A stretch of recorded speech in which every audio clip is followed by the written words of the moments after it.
దేశంలోని ఉత్తర దిక్కున ఒక విశాలమైన చంద్రపూర్ రాజ్యాన్ని రాజేంద్రవర్మ అనే రాజు పరిపాలిస్తున్నాడు. అతని కుమారుడు యువరాజు అభిమన్యుడు. అభిమన్యుడు చాలా అందంగా, ధైర్యంగా, దయగల స్వభావం కలవాడు. రాజకుమారుడికి వేట అంటే చాలా ఇష్టం. కాని అతను నిరపరాధులైన జీవులను ఎప్పుడూ చంపేవాడు కాదు. కేవలం అడవిలో తిరగడం, కొండల వెంబడి విహరించడం, ప్రకృతి అందాలను చూడటమే అతను చేసే వేట. ఒకరోజు పౌర్ణమి చంద్రుడు ఆకాశంలో ప్రకాశిస్తున్నాడు. రాత్రి సమయంలో రాజకుమారుడు అభిమన్యుడికి నిద్ర పట్టలేదు. అతను రాజభవనం పైకప్పు మీద తిరుగుతున్నాడు.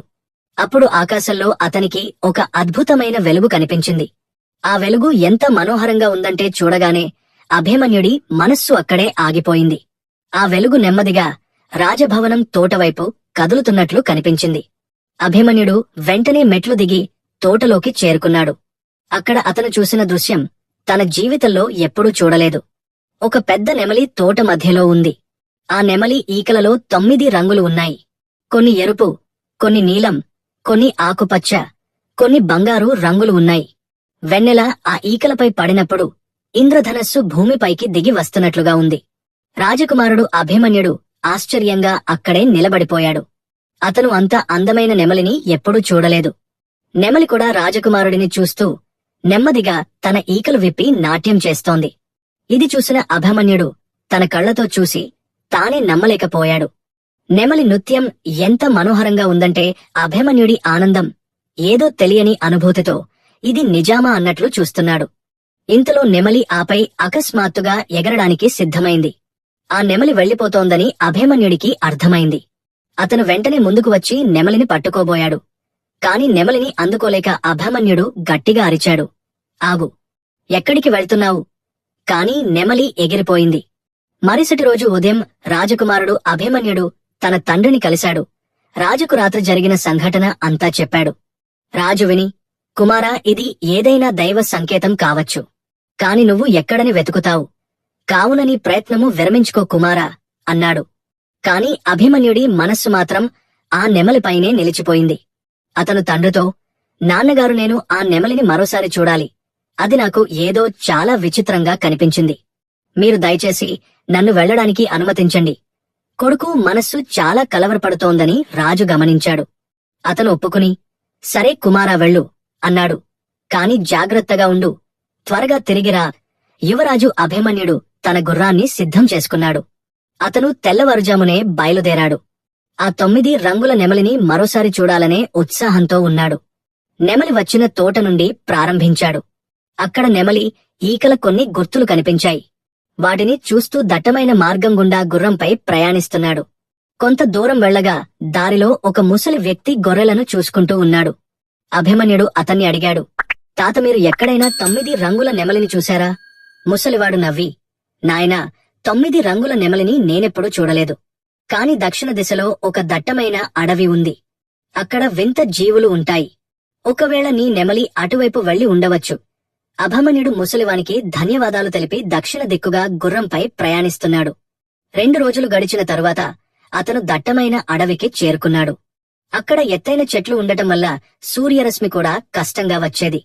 నలువైపులా చీకటి, నిశ్శబ్దం ఆవరించి ఉన్నాయి. అభిమన్యుడు కొంచెం భయపడ్డాడు, కాని ధైర్యం కోల్పోలేదు. అతను ముందుకు సాగుతూనే ఉన్నాడు. సాయంత్రం కావస్తుండగా ఒక చెట్టు కింద విశ్రాంతి తీసుకోవాలనుకున్నాడు. అకస్మాత్తుగా అతనికి మళ్లీ అదే వెలుగు కనిపించింది. 9 రంగుల ఆ కాంతి నెమలి మళ్లీ ప్రత్యక్షమైంది. అభిమన్యుడు గుర్రంపై నుండి క్రిందికి దిగి ఆనందంతో గెంతులేశాడు. నెమలి వైపు పరుగెత్తాడు. కాని ఈసారి నెమలి అతన్ని చూసింది. తనను అనుసరించమని అన్నట్లుగా గమనించింది. నెమలి నెమ్మదిగా ఎగురుతూ ఉండగా అభిమన్యుడు నెమలి వెంటే పరిగెత్తాడు. ఈ విధంగా చాలా గంటలు గడిచిపోయాయి. అభిమన్యుడు అలసిపోయాడు. చివరికి అతను ఒక పెద్ద చెరువు దగ్గరకు చేరుకోగా అక్కడ నెమలి చెరువు ఒడ్డున దిగి నీళ్లు తాగసాగింది. చెరువులోని నీరు చాలా స్వచ్ఛంగా, చల్లగా ఉంది. చుట్టూ తామర పువ్వులు విరబూసి ఉన్నాయి. అభిమన్యుడు కూడా నెమ్మదిగా దగ్గరకు వెళ్లాడు. ఇప్పుడిక దీన్ని పట్టుకుంటానని అనుకున్నాడు. ఇంతలో నెమలి ఒక్కసారిగా చెరువులో దూకింది. అభిమన్యుడు ఆశ్చర్యపోయి నెమలి మునిగిపోతుందని అనుకున్నాడు. కాని కాసేపటి తర్వాత నీటిలోంచి బూటగలు రావడం, ఆ తర్వాత ఒక మెరిసే వెలుగు కనిపించింది. కాని అభిమన్యుడు చూసేసరికి నెమలి మాయమైపోయింది. దాని స్థానంలో ఏదో ఉంది. నీరు కదలసాగింది. అభిమన్యుడు వింతగా చూస్తున్నాడు. నీటిలోంచి ఒక అందమైన యువతి ప్రత్యక్షమైంది. ఆమె ఎంత అందంగా ఉందంటే చంద్రుడు కూడా ఆమె ముందు వెలవెలబోతాడు. ఆమె తడి జుట్టు నడుము వరకు ఉంది. అతని కళ్లలో వింత విచారం అలుముకుంది. ఆమె నెమ్మదిగా చెరువులో నుండి బయటకు వచ్చి ఒడ్డున కూర్చుంది. అభిమన్యుడికి నోట మాట రాలేదు. ఇదంతా ఏమి జరుగుతుందో అతనికి అర్థం కాలేదు. నెమలి ఎక్కడికి పోయింది? ఈ యువతి ఎక్కడి నుండి వచ్చింది? ధైర్యం చేసి అడిగాడు. మీరు ఎవరు? ఆ 9 రంగుల నెమలి ఏమైంది? ఆ యువతి అతని వైపు చూసింది. ఆమె కళ్లలో నీళ్లు ఉన్నాయి. ఆ నెమలినే నేను. నా పేరు శశరేఖ. నేను రాజకుమార్తెను. నాకు ఒక శాపం కారణంగా నేను ప్రతి పౌర్ణమి రాత్రి నెమలిగా మారిపోతాను అని బాధతో చెప్పింది. అభిమన్యుడికి నమ్మబుద్ధి కాలేదు. ఇది ఎలా సాధ్యం అని అడిగాడు. మీకు ఈ శాపం ఎవరు ఇచ్చారు? రాజకుమారి శశరేఖ నిట్టూర్చింది. ఆమె ఏడుస్తూనే తన శాపం గురించి చెప్పసాగింది. నేను తూర్పు దిక్కున ఉన్న మయూర్పూర్ రాజ్యానికి రాజకుమార్తెను. కొన్ని సంవత్సరాల క్రితం ఒక సాధువు మా రాజభవనానికి భిక్షాటనకు వచ్చాడు. నేను నా తొందరపాటుతో ఆయనను దుర్భాషలాడి వెళ్లిపోమన్నాను. ఆ సాధువు నిజానికి ఒక గొప్ప ఋషి. ఆ అవమానానికి ఆయన చాలా కోపగించుకుని ప్రతి పౌర్ణమి రాత్రి నువ్వు నెమలిగా మారిపోతావు అని శపించి వెళ్లిపోయాడు. ఇది విన్న అభిమన్యుడు జాలిగా, ఇది చాలా బాధాకరంగా ఉంది అన్నాడు. మరి మీ తల్లిదండ్రులు ఏం చేశారు? శశరేఖ ఇలా చెప్పింది. మా నాన్నగారు ఆ ఋషి కోసం వెతకడానికి చాలా ప్రయత్నించారు, కాని ఆ ఋషి ఎక్కడా కనిపించలేదు. నేను ప్రతి పౌర్ణమికి నెమలిగా మారి ఒక్కోసారి అడవికి, ఇంకొకసారి ఏదో కొండకు వెళుతుంటాను. నేను ఎక్కడికి వెళతానో నాకే తెలియదు. ఉదయం నేను తిరిగి రాకుమార్తెగా మారినప్పుడు నేను ఎక్కడో తెలియని ప్రదేశంలో ఉంటాను. తర్వాత ఇంటికి దారి వెతుక్కోవాల్సి వస్తుంది. ఇలా చెబుతూ రాజకుమారి బోరున ఏడ్చింది. అభిమన్యుడి మనస్సు కరిగిపోయింది. దగ్గరకు వెళ్లి అన్నాడు. ఓ అందమైన రాకుమారి, ఏడవకండి. ఇలా ఏడుస్తూ ఉంటే మీ అందం కరిగిపోతుంది. నేను మీకు సహాయం చేస్తాను. మీ ఈ శాపాన్ని తొలగించడానికి నేను ప్రయత్నిస్తాను. శశరేఖకు తనకు ఏదో తెలియని ఓదార్పు కలిగింది. తన అందం గురించి చెప్పడంతో చిన్నగా సిగ్గుతో, చిరునవ్వుతో తన కన్నీళ్లు తుడుచుకుంది. తరువాత శశరేఖ అభిమన్యుడిని చూస్తూ, మీరు ఎవరూ తెలుసుకోవచ్చా? మీరు ఇక్కడికి ఎలా వచ్చారు అని అడిగింది. అభిమన్యుడు నవ్వుతూ అన్నాడు. నేను చంద్రపూర్ రాజ్యానికి యువరాజును. నా పేరు అభిమన్యు. నేను ఒక రాత్రి మిమ్మల్ని మొదటిసారి నెమలి రూపంలో చూసినప్పుడు నా మనస్సు మీ అందానికి మోహితురాలైంది. మీరు నిజానికి ఒక రాజకుమార్తె అని నాకు తెలియదు. కాని ఇప్పుడు నాకు నిజం తెలిసినప్పుడు మిమ్మల్ని ఇలా కష్టాల్లో వదిలి వెళ్లలేను. శశరేఖ అతని కళ్లలోకి చూసింది. ఆమెకు మొదటిసారి అతని కళ్లలో నిజాయితీ కనిపించింది. ఆమె కొంచెం సిగ్గుతో నవ్వుతూ అంది. సరే రాకుమారా, మీరు నిజంగా నాకు సహాయం చేయాలనుకుంటే ఒక పని చేయవలసి ఉంటుంది. ఇక్కడ పశ్చిమాన ఒక పర్వతం శిఖరం మీద మహర్షి విశ్వామిత్రుడు ఒక గుహలో ఉంటారు. ఆయన దైవ సాక్షాత్కారం పొందినవారు. ఆయన ఏదైనా మార్గము సూచించవచ్చు అని చెప్పింది. ఇంకో మాట, మహర్షి చాలా కోపిష్టి స్వభావం కలవారు. ఆయనతో చాలా వినయంగా మాట్లాడాలి అని అంది. అభిమన్యుడు, చాలా బాగుంది, నేను ఇప్పుడే వెళ్తాను అన్నాడు. కాని శశరేఖ అతని చేయి పట్టుకుని, ఆగు రాకుమారా, రాత్రి అవుతుంది, రేపు ఉదయం వెళ్ళండి అంది. అభిమన్యుడు సరేనన్నాడు. ఇద్దరూ చెరువు ఒడ్డునే విశ్రాంతి తీసుకున్నారు. రాత్రంతా వాళ్లు కబుర్లు చెప్పుకుంటూనే ఉన్నారు. శశరేఖ తన రాజ్యం గురించి వివరించింది. అభిమన్యుడు తన కుటుంబం గురించి చెబుతూ వారు నిద్రపోయారు.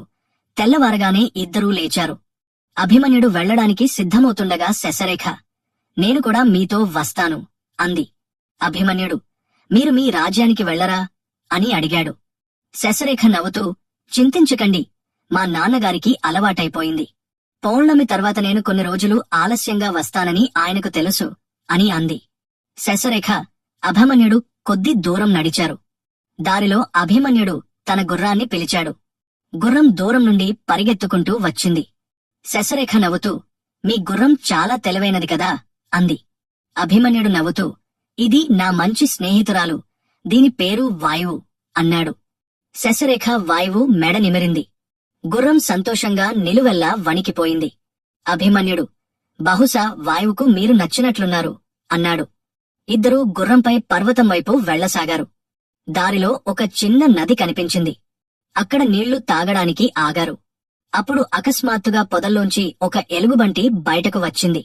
అది చాలా పెద్దదిగా, భయంకరంగా ఉంది. శశరేఖ భయపడి అభిమన్యుడి వెనకాల దాక్కుంది. అభిమన్యుడు ధైర్యం చేసి కత్తి తీశాడు. కాని ఎలుగుబంటి వారిపై దాడి చేయడం లేదు. అది కేవలం నిలబడి చూస్తోంది. అభిమన్యుడు శ్రద్ధగా చూస్తే ఆ ఎలుగుబంటి కాలిలో ఒక పెద్ద ముల్లు గుచ్చుకుని ఉంది. దానికి నొప్పిగా ఉంది. అభిమన్యుడు కత్తి పక్కన పడేసి నెమ్మదిగా ఎలుగుబంటి దగ్గరకు వెళ్లాడు. శశరేఖ కంగారుగా, అభిమన్యు ఏం చేస్తున్నావ్ అని అడిగింది.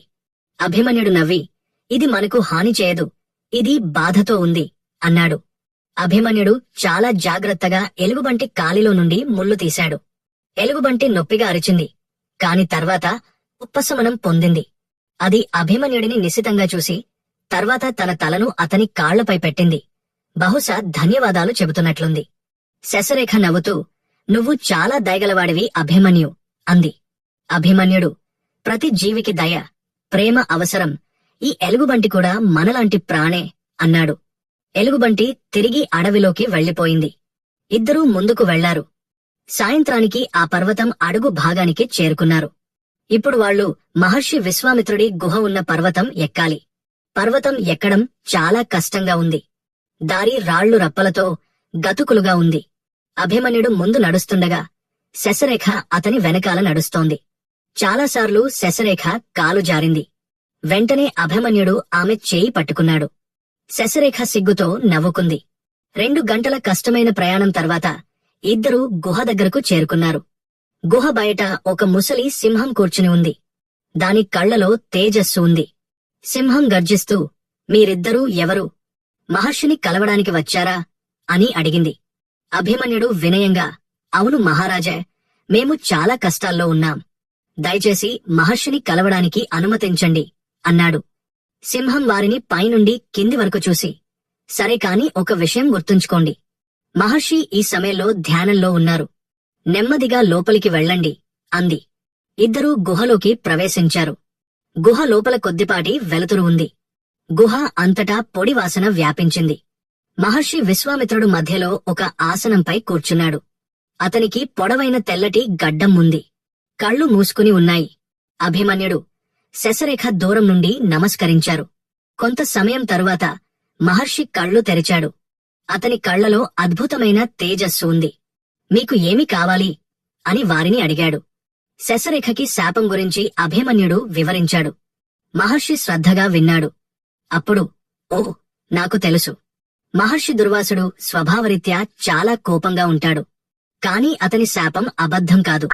యువరాణి అతన్ని అవమానించిన కారణాన ఇలా జరిగింది. శశరేఖ కళ్లలో నీళ్లు తిరిగాయి. మహర్షి, నా తప్పు తెలుసుకున్నాను. నాకు చాలా పశ్చాత్తాపం కలుగుతోంది. దయచేసి నాకు సహాయం చేయండి అని ఆమె కోరింది. మహర్షి విశ్వామిత్రుడు లోతైన శ్వాస తీసుకున్నాడు. ఒక పరిష్కారం ఉంది కాని అది చాలా కష్టం అన్నాడు. వచ్చే పున్నమి రాత్రి శశరేఖ నెమలి రూపం మారినప్పుడు యువరాజు రాత్రి నుండి తెల్లవారుజాము వరకు మేల్కొని ఉండాలి. ఒక్క క్షణం కూడా నిద్రపోకూడదు. మీరు పొరపాటున నిద్రపోతే శాపం శాశ్వతంగా ఉంటుంది. అందుకే ఆ రాత్రి మీకు అనేక భ్రమలు, భయానక ఆటంకాలు వస్తాయి. యువరాజు వీటన్నింటినీ ఎదుర్కోవాలి అన్నాడు. అభిమన్యు వెంటనే, నేను సిద్ధంగా ఉన్నాను మహర్షి. నేను ఈ శాపం నుండి విముక్తి కలిగిస్తాను అని అన్నాడు. యుషి నవ్వాడు. అభిమన్యు, నీ మనసులో నిజమైన ప్రేమ ఉంది. అదే నీ అతిపెద్ద బలం. వెళ్ళండి. రాబోయే పున్నమి రాత్రికి సిద్ధంగా ఉండండి అని ఆయన ఆశీర్వదించాడు. ఇద్దరూ మళ్లీ బయలుదేరారు. దారిలో శశరేఖ ఆందోళన చెందుతూ, అభిమన్యు, ఇది చాలా ప్రమాదకరమైనది. ఆ రోజంతా మేల్కొని ఉండటం సులభం కాదు. ఆ భ్రమలు, భ్రాంతుల తర్వాత మీకు ఏదైనా జరిగితే అని చెప్పింది. నేను నీకోసం ఏదైనా చేస్తాను. నీ చిరునవ్వును చూడటానికి నా ప్రాణాన్ని అయినా ఇస్తాను రాకుమారి అని అన్నాడు. శశరేఖ కళ్లలో ఆనంద భాష్పాలు వచ్చాయి. ఆమె అభిమన్యుడి నుండి నిజమైన ప్రేమను పొంది చాలా సంతోషించింది. ఇద్దరూ చెరువు గట్టుకు చేరుకున్నారు. రాబోయే చంద్రోదయానికి ఇంకా 10 రోజులు ఉన్నాయి. అభిమన్యుడు ఈ 10 రోజుల్లో తన సన్నాహాలు ప్రారంభించాడు. అతను రాత్రంతా మేల్కొని ఉండటానికి సాధన చేయడం, చల్లటి నీటితో స్నానం చేయడం, యోగా, వ్యాయామం సాధన చేస్తున్నాడు. శశరేఖ అతనితో ప్రోత్సాహంగా ఉంటూ ఇద్దరి మధ్య ప్రేమ బలపడింది. వారు కలిసి తిరిగేవారు, నవ్వేవారు, మాట్లాడేవారు. ఒకరోజు శశరేఖ, అభిమన్యుడు యుషి యొక్క శాపం తొలగిపోతే నేను నిన్ను పెళ్లి చేసుకుంటాను అని అంది. అభిమన్యుడు సంతోషంగా నవ్వాడు. నీవు నన్ను వివాహం చేసుకుంటావా? ఇది చాలా సంతోషకరమైన విషయం అని అన్నాడు. ఇద్దరూ నవ్వుకున్నారు. వారి నవ్వు అడవి అంతటా ప్రతిధ్వనించింది. కాలం గడుస్తూనే పౌర్ణమి రాత్రికి చేరుకుంది. ఆకాశంలో చంద్రుడు ప్రకాశిస్తున్నాడు. ఈ సమయం దగ్గర పడింది.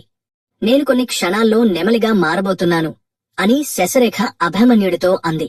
అభిమన్యుడు, నేను సిద్ధంగా ఉన్నాను అన్నాడు. చంద్రకాంతి శశరేఖపై పడి నెమ్మదిగా ఆమె రూపురేఖలు మారడం ప్రారంభించాయి. కొన్ని క్షణాల్లో ఆమె అందమైన నెమలిగా మారింది. నెమలి అభిమన్యుడిని చూసింది. నెమ్మదిగా అతని దగ్గరికి వచ్చి కూర్చుంది. అభిమన్యుడు నెమలిని నిమురుతూ, శశరేఖ, నేను నిన్ను రక్షిస్తాను. నువ్వు ప్రశాంతంగా ఉండు అన్నాడు. నెమలి కళ్ళు మూసుకుంది. అభిమన్యుడు అప్రమత్తంగా కూర్చున్నాడు. రాత్రికి ముందు అంతా నిశ్శబ్దంగా ఉంది. కాని అకస్మాత్తుగా అడవిలో ఏదో వింత వింత శబ్దాలు వినిపించాయి. అభిమన్యుడు ఉత్తరం వైపు చూశాడు. అప్పుడే అతనికి తన తల్లి గొంతు వినిపించింది. కుమారా అభిమన్యు, నాకు చాలా అనారోగ్యంగా ఉంది. నువ్వు ఎక్కడ ఉన్నావు? నన్ను రక్షించు అంది.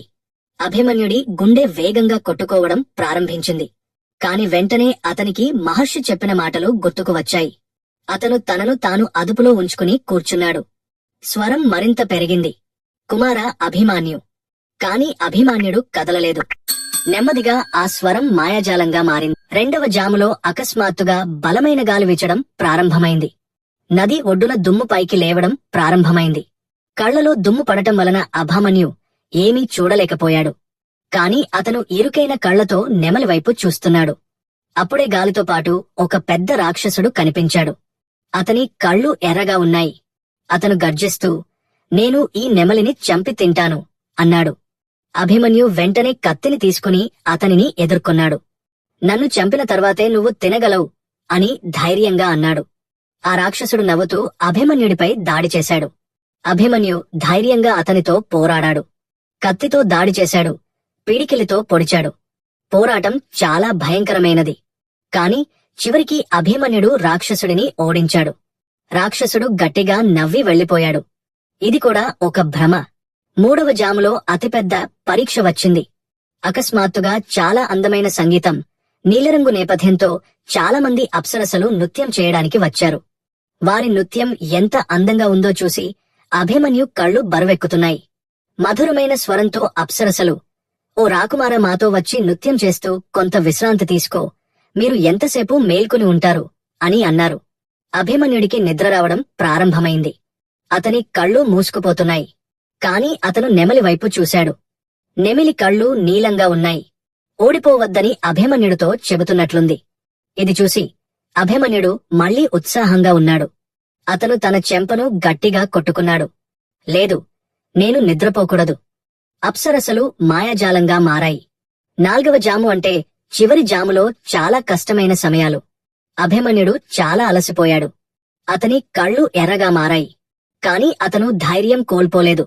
అతను శశరేఖ కోసం ఇంకా పోరాడేందుకు సిద్ధంగానే ఉన్నాడు. సమయం గడిచిపోయింది. అప్పుడు అకస్మాత్తుగా ఆకాశంలో ఒక దివ్య కాంతి వెలిగింది. అందులోంచి మహర్షి దుర్వాస మహర్షి ప్రత్యక్షమయ్యారు. అభిమన్యు వెంటనే మహర్షికి నమస్కరించాడు. మహర్షి అన్నాడు, చిరంజీవ అభిమన్యు, నీ నిస్వార్థ పట్టుదలకు నేను నిన్ను అభినందిస్తున్నాను. నీ నిజమైన ప్రేమను, అంకిత భావానికి నేను చాలా సంతోషంగా ఉన్నాను. శాపం ఎత్తివేసే సమయం ఆసన్నమైంది. మహర్షి దుర్వాసుడు నెమలి నుదుటిపై చేయి వేసి మంత్రాలు పఠించాడు. బలమైన కాంతి ప్రకాశించింది. నెమలి రూపం నుండి శశరేఖ మానవ రూపంతో శరీరం దివ్య కాంతితో వస్తోంది.